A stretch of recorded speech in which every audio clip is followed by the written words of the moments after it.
Okay, so today we got this kind of nice wobbling wah sort of sound that starts more intense and then eventually goes down to no wobble at all. Here's what it sounds like.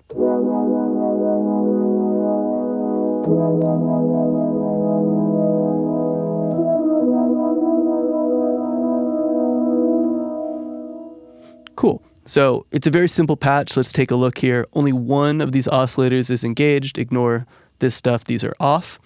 I like this waveform. I just find it's really good in the lower registers. It just has some nice harmonics to it. That's why I chose it.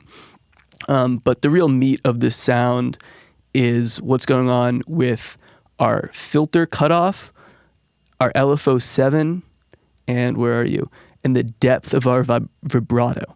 So what's happening here is we are modulating our cutoff from this point to this point. That's the wah kind of sound.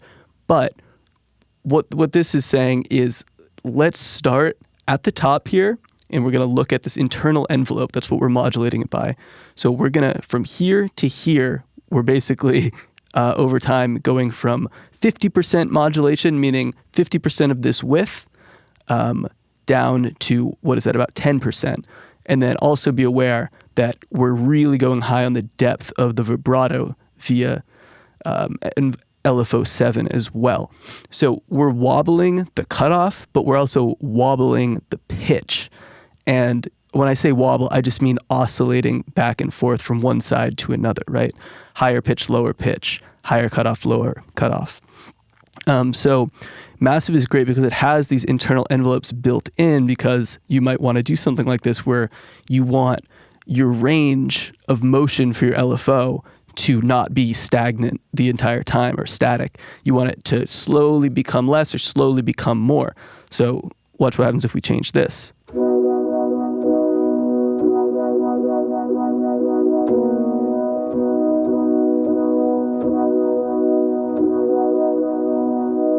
See, it takes longer to get to this point, the point of zero, the further out we go. I'm just going to reset it back here.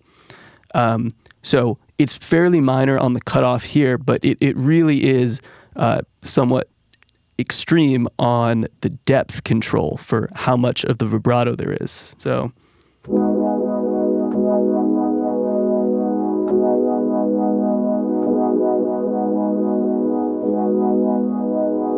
can you hear that? It's sort of it's just more wobbly, right, with the more depth.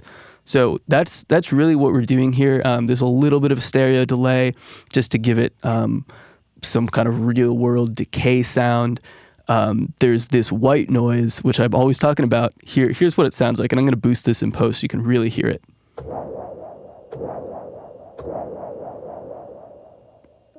It's wahing with our oscillator here. And why am I doing this? White noise is all of the frequencies at the same time at the same volume.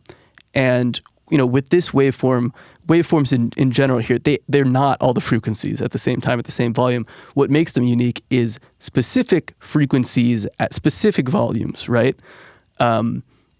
So I'm basically filling out what vulgar waveform doesn't have. I'm sort of filling in the gaps with this white noise. It's not pitched. It's just sort of body. See if we can hear with and without it.